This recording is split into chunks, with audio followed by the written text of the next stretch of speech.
नमस्कार दोस्तों, मैं आनंद एक बार फिर से आप सभी के समक्ष उपस्थित हूँ एक नए टॉपिक के साथ।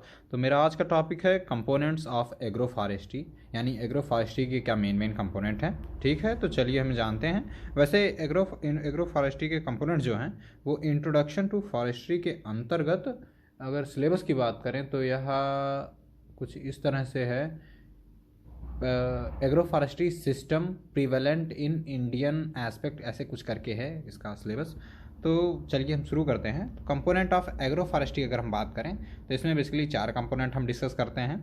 तो agri silvi culture system, silvo pasture system, agro silvo pasture system, agro horti silvi culture system. तो चलिए पहला जानते हैं कि एग्री सिल्वी कल्चर सिस्टम। जैसे कि इसमें 2 कंपोनेंट हैं, नाम से ये स्पष्ट है।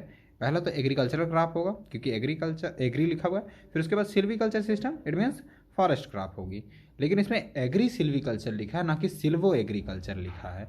तो इसमें जो पहला टर्म है एग्रीकल्चर क्रॉप, ये डोमिनेंट होगी। जैसा कि मैंने अपने पिछले वीडियोस में भी बताया है, जो फ्रंट पे लिखा होता है वो डोमिनेंट होता है, उसके बाद कम अमाउंट में अगला लगाया जाता है। तो एग्रीकल्चर क्रॉप हम ज़्यादा मात्रा में लगाएंगे, फॉरेस्ट क्रॉप चाहे मेड़ों पे लगाएंगे चाहे बीच बीच में लगाएंगे, ठीक है, लेकिन कम मात्रा में लगाएंगे।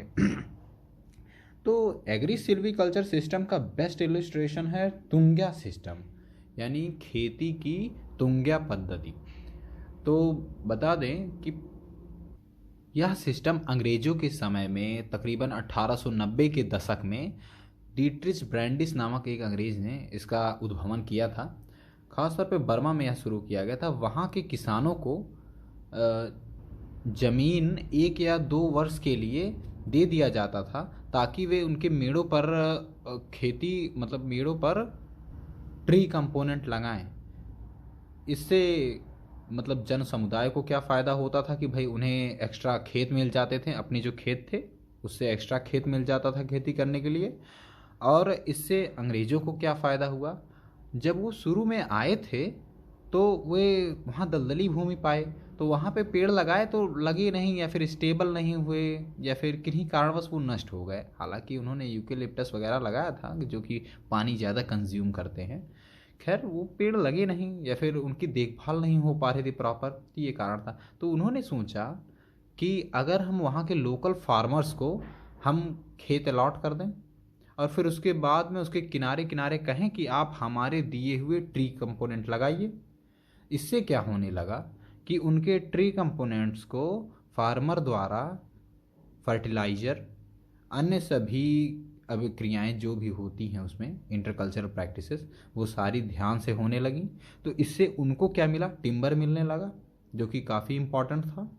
और फिर फार्मर को क्या फ़ायदा हुआ, उसे ज़मीन मिल जाती थी अपनी निजी ज़मीन के अलावा भी, ठीक है। तो इस तरह से एक होड़ लग गई थी कि नहीं साहब हमें और ज़मीन दीजिए, हम और कंज्यूम कर सकते हैं, हम और मात्रा में लगाएंगे। तो इस तरह से काफ़ी ज़मींदारी भी वहाँ शुरू हो गई थी, बहुत लोग ज़्यादा भूमि ले लिया करते हैं। हालांकि वो बात की बातें हैं।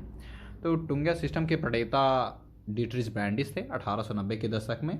ये बर्मा से शुरू किया गया था। वहाँ के लोगों को एक से 2 वर्ष के लिए कोई क्षेत्र दे दिया जाता था, उसमें वो मेड़ों पर फॉरेस्ट लगाते थे और बीच में अपनी फसल उगाते थे। इससे अंग्रेज़ सरकार को टिम्बर मिल जाता था, गांव वालों को ज़मीन और फसल मिल जाती थी, ठीक है। तो एक तरह से यह वृक्षारोपण का भी कार्य हो जाता था। तो नेक्स्ट अब बात करते हैं सिल्वो पास्चर सिस्टम की। तो इसमें silviculture it means forest crop होएगी, और pasture system means pasture management, यानी एक तरह से कहें तो चारे वाली फसलों का उत्पादन भी हम कर लेंगे। वैसे अगर हम फॉरेस्ट कंपोनेंट कहीं लाइन से केवल फॉरेस्ट ही लगा रहे हैं, फॉरेस्ट क्रॉप लगा रहे हैं, तो बीच बीच में काफ़ी खाली स्थान बच जाता है। देखो फॉरेस्ट जो होता है वो ज़मीन के नीचे के सारे न्यूट्रिएंट्स यूज़ करता है, वाटर कंपोनेंट वाटर वगैरह यूज़ करता है। और जो हमारी क्रॉप होती है, जैसे कि पाश्चर में ही बात करें, घासें हम अगर उगाते हैं तो वो ज़मीन की सतह पर जो होगे न्यूट्रिएंट्स, वाटर वगैरह होगा, वो सब यूज़ कर लेगा। ऐसे में मैक्सिमम यूटिलाइजेशन ऑफ लैंड मिलता है देखने को।